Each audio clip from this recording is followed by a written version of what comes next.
Hai,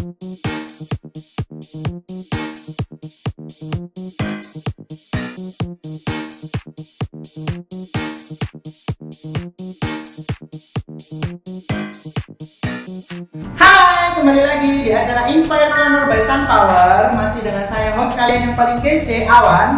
Dan narasumber kita hari ini ada Pak Rian Kurniawan. Selamat pagi, Pak. Halo, Awan. Gimana kabarnya hari ini? Sehat. Tadi di jalan lancar ya? Lancar. Oke, jadi yang buat belum tahu Pak Rian ini siapa? Pak Rian ini adalah seorang managing director sekaligus brand konsultan di Start Friday Asia. Nah, Start Friday sendiri ini memiliki 3 cabang, salah satunya ada di Indonesia, di Surabaya ya Pak ya, di Indonesia, ada di Kuala Lumpur, Malaysia juga, dan di Istanbul, Turki. Yes. Nah, bincang-bincang kita hari ini dengan Pak Rian akan membahas tentang digital activation. Nah, sebelumnya nih Pak, saya mau bertanya dulu, apa sih yang melatar belakangi berdirinya Start Friday dan prosesnya seperti apa itu? Jadi kita Start Friday itu berdiri tahun 2012. Jadi kita totally start sudah 8 tahun. Start Friday pertamanya saya waktu itu masih mencari kira-kira saya bagusnya cocoknya di industri mana sih. Kebetulan saya punya background kebetulan di brand management karena saya suka yang namanya pelayanan, saya suka namanya service di frontline, customer service, saya suka sekali itu. Dan kayaknya di Indonesia itu masih sedikit brand consultant. Jadi Start Friday itu adalah salah satu brand consultant di Indonesia yang sudah cukup lama dan kita berdiri tahun 2012. Jadi awal mulanya saya believe-nya karena saya senang dan saya yakin kalau banyak brand-brand lokal yang butuh kehadiran seorang brand consultant untuk bikin brandnya tetap eksis nanti buat jangka panjang. Karena biasanya untuk startup sendiri mereka untuk di awal bisnis itu masih cukup rendah di sisi branding. Jadi di sana kita sharing knowledge juga, kita keluarkan service-service-nya juga. Oke, jadi tadi mulai berdiri itu tahun 2012 ya, itu untuk yang di Indonesianya. Indonesia. Lalu untuk kedua cabang itu Pak? Totally kita punya partnership di Malaysia itu tahun 2013-an. Itu dari 2013. Di Istanbul kita ada marketing office di sana itu tahun 2016-17-an. 2016-2017. Jadi 3 cabang ya. Nah, sesuai dengan tema kita hari ini digital activation. Nah, itu pasti banyak viewers kita atau kaum yang awam seperti saya pun. Apa sih arti dari digital activation itu Pak? Nah, dan juga kenapa itu menjadi penting dalam sebuah bisnis Pak? Jadi digital activation itu sebenarnya kalau dari kita lihat terminologi bahasanya, jadi kan digital dan aktivasi. Sama kayak dulu kita waktu mungkin tahun 2008-an itu baru-barunya masih ada Facebook, Instagram masih belum booming ya waktu itu ya. Orang masih kalau misalnya jualan itu aktivasi digitalnya langsung di mall.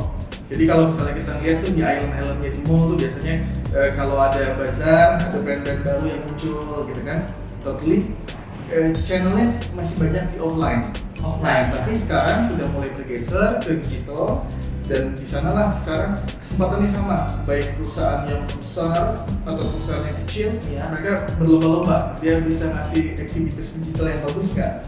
Jadi aktivitas promosi itu kita pindahin sekarang di dunia digital, itulah yang namanya digital activation. Apapun caranya dan apapun tujuannya.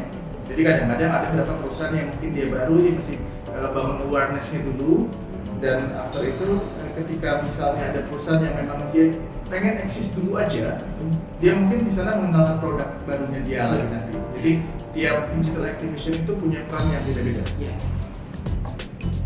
Jadi dari Sunpower sendiri itu sebenarnya juga sudah mulai menerapkan digital activation itu tadi ya.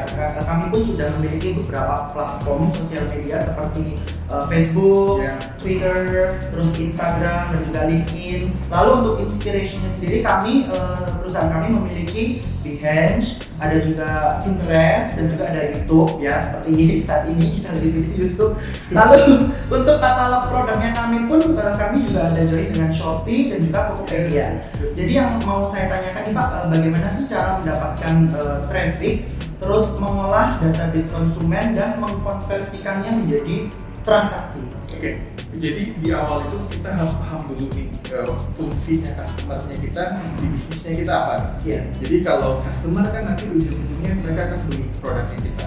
Tapi nggak mungkin dong, misalnya Sunpower sekarang dikenal sama semua customernya dia, calon customernya dia. Karena setahun di awal pasti dia udah mensegmentasikan, saya target market saya seperti ini loh. Saya target marketnya di bisnis ada, di rumah tangga ada, mungkin di pasangan baru untuk bikin rumah mereka, atau mungkin untuk kalangan baby boomers juga itu target mereka. Gitu. Jadi di awal kita harus paham dulu target market kita siapa sih, kita mau arahin customernya kita kemana. Nah, setelah kita tahu, kita harus siapin tuh media digitalnya. Jadi kalau misalnya di Instagram, dulu di awal Instagram itu tidak semua orang jadiin Instagram itu tempat jual beli. Jadi mungkin cuma sekedar upload foto, sharing momen. Kadang-kadang orang masih kurang pintar buat bercerita di Instagram. Beda sama Facebook di awal. Jadi di Facebook orang lebih senang bercerita, mereka senang update sesuatu yang panjang. Tapi kalau di Instagram dulu di awal-awal cuma post foto, captionnya nggak ada. Udah selesai. Jadi totally Instagram punya attitude yang seperti itu dulu. Jadi image-nya seperti itu. Lama-kelamaan dia perbaiki. Kalau dia di sana bisa membangun juga aktivitas digital, kita bisa mengenalkan produk juga di sana, kita bisa bangun personal branding juga di sana, dan itulah sebenarnya asetnya kita.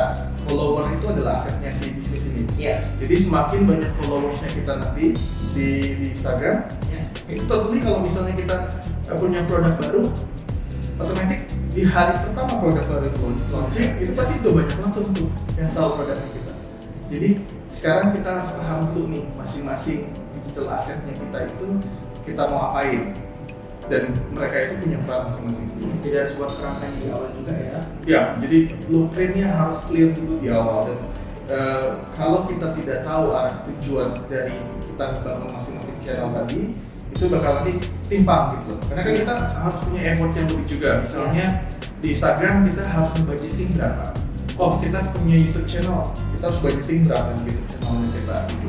Karena kalau misalnya kita ngerasa, oh sekarang customernya kita tuh belum melihat YouTube, mereka masih fokus di Instagram, ya sudah cost budgetingnya kita di Instagram dulu. Overall mereka saling connect kok nanti. Dari Instagram kita bisa share, oh kita punya channel YouTube loh sekarang, dan mereka bakal pindah ke sana juga. Mereka bakal follow di sana juga. Jadi connect dari Instagram, ternyata mereka punya YouTube, akhirnya mereka langsung connect ke YouTube itu tadi ya. Oke. Nah, lalu bagaimana caranya Pak agar kita bisa menjaga konsumen atau customer itu tetap loyal terhadap produk kita? Sebenarnya untuk menjaga customer loyal itu bukan pekerjaan tren aja, itu sampai pekerjaan tim operasionalnya.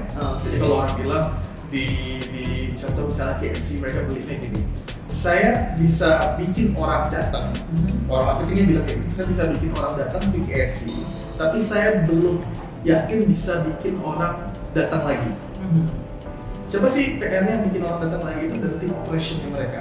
Kalau produk mereka nggak bagus, mereka nggak bisa bikin customer satisfied, mereka nggak bisa bikin chicken yang enak, mereka nggak bisa bikin burger yang enak, atau mereka tidak bisa bikin minuman yang enak, ya customer nggak balik lagi tentunya.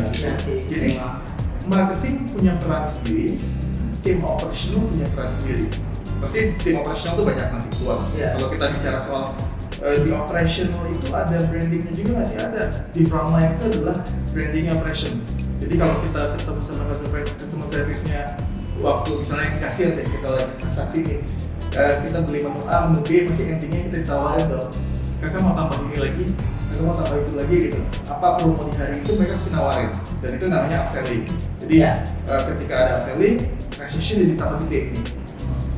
Jadi sebenarnya kerja untuk bikin active itu, untuk bikin customer loyal itu, semua lini di bisnis itu penting banget gitu. Jadi bukan hanya digital activation aja, tetap produk itu harus bagus. Karena kalau kita bangun reputasi produknya kita bagus, tapi realnya nggak bagus tuh, ya mau gimana gitu. Kalau misalnya beli mobil A, iklannya keren banget deh, saya naik mobil ini speednya kenceng, mobilnya nyaman gitu. Tapi totally waktu saya udah beli, besoknya saya nyoba mobilnya, enjoy. Realitanya jelek. Pasti kita bakal bilang dong sama keluarga kita, udah jangan beli mobil ini, saya aja mau jual nih mobilnya, gak cocok nih buat saya gitu. Jadi sebenarnya kalau kita ngelakuin digital activation itu, kita pasti bikin eksis kita terus, loyal customer bakal lihat kita terus setiap hari, mereka bakal nggak lupa kita. Makanya waktu itu kemarin waktu pandemi nih Ya. waktu COVID datang ke Indonesia, semua brand kan ngebangun empati semua. Jadi totally saya terdampak loh, Ya. bantu saya loh gitu kan. Jadi banyak tuh brand fashion yang tiba-tiba mau tutup semua kan, tiba-tiba mau nggak ada, brand fashion gede semuanya hilang di marketnya, customer-nya nggak datang, nggak bisa datang, bukan nggak datang lagi gitu. Dan semua orang takut waktu itu di awal. Dan intinya mereka bikin empati. Kalau sekarang kita bisa beli online loh. Jadi ketika ngarahin seperti itu, customer jadi kayak lagi, oh iya ya kalau mereka tutup, besok saya beli baju di mana? Iya. Gitu. Jadi kita harus paham banget lah, kita tetap harus eksis panjang. Kita masih ngelakuin sales, kita masih ngelakuin marketing, kita masih ngelakuin bisnisnya kita, Iya. kita pasti kita harus eksis. Tinggal kita atur, kita sebutin apa eksisnya. Iya. Bagaimana caranya atau kapan sih waktu yang tepat untuk memulai? Kalau dia tidak punya tujuan, istilah goalnya nggak bisa setting dan profit, yang namanya digital activation itu nggak bisa tiba-tiba